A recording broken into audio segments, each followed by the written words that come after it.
Bashkëkryetarët dhe anëtarët të Komisionit të Posaçëm Parlamentar për Reformën Zgjedhore, i nderuar komisioneri, dear colleague ambassador of the European Union, dear head of the Office of the Council of Europe, të nderuar pjesëmarrës.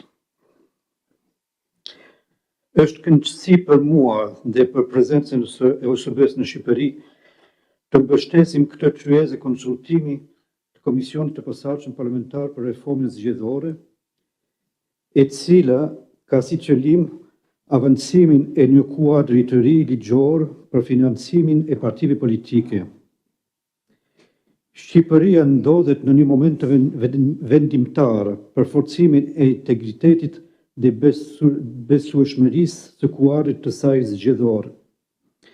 Rifillimi i punës së Komisionit është një sinjal pozitiv. Tashmë, thelbësore është të sigurohet përparim i prekshëm në përputhje me kalendarin e dakordësuar.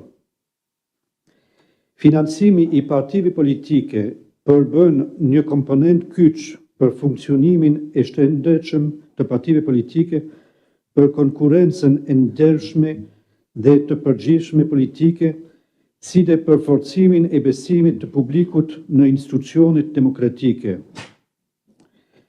Me qenë se ekspertët e Komisionit dhe të gjithë ju si pjesëmarrës do të shkëmbeni mendimin mbi projektligjin e nevojshëm, më lejoni të theksoj se një kuadër ligjor i përmirësuar dhe diskutimet e rreth tij duhet të udhëhiqen nga disa parime themelore. 1. Transparenca. Deklarimi i plot i të ardhurëve dhe shpenzimeve të partive politike në përputhje me Kushtetutën. 2. Barazia.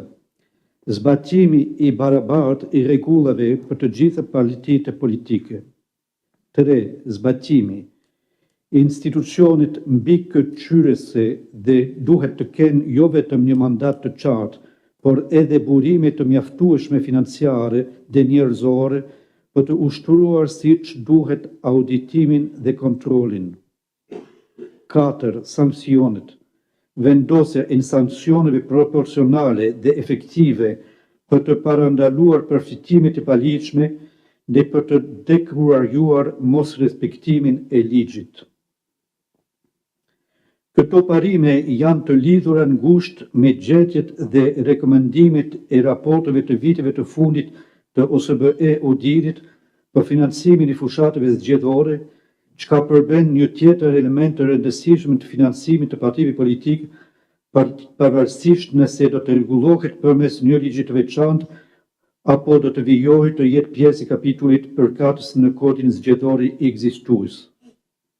Thelbësore është se kuadri i financimit të partive politike do të mbetet i paplot pa adresuar gjithashtu rekomendimet që lidhen me financimin e fushatave zgjedhore. Kjo më çon në një tjetër element i rëndësishëm që dëshiroj të theksoj.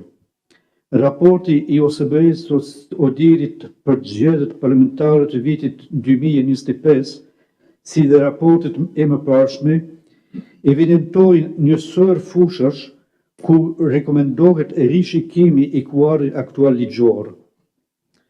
Në masën që këto rekomendime lidhen me punën e Komisionit tuaj, ky i fundit ka vërtet një rol kyç në ndërmarrjen e një reforme zgjedhore që adreson plotësisht këto rekomendime të akumuluara.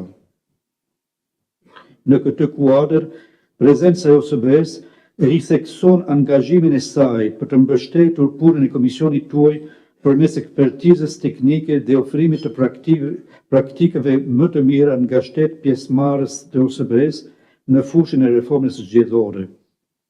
Gjithashtu jemi të gatshëm të mbështesim Komisionin në lehtësimin e dialogut ndërmjet palëve të interesuara, pasi dialogu efektiv ndërpartijak dhe bashkëpunim ndërinstitucional janë thelbësor për përmbyrjen e një procesi reformues që rrit besimin e qytetarëve në procesin zgjedhor dhe shton pjesëmarrjen e votuesve në zgjedhje.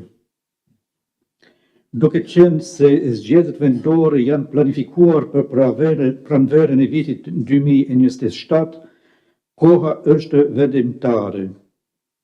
Reforma efektive ka nevojë jo vetëm për përmbajtje cilësore, por edhe të miratohet në kohën e duhur për të siguruar zbatimin kuptim plot të saj.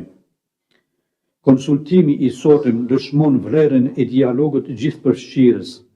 Përfshirja e aktorëve politike, shoqërisë civile, ekspertëve dhe partnerëve ndërkombëtar forcon si legitimitetin ashtu edhe qëndrueshmërinë e rezultateve të reformës. Ju uroj sukses në punën tuaj dhe pres me kënaqësi të vijojmë bashkëpunimin tonë.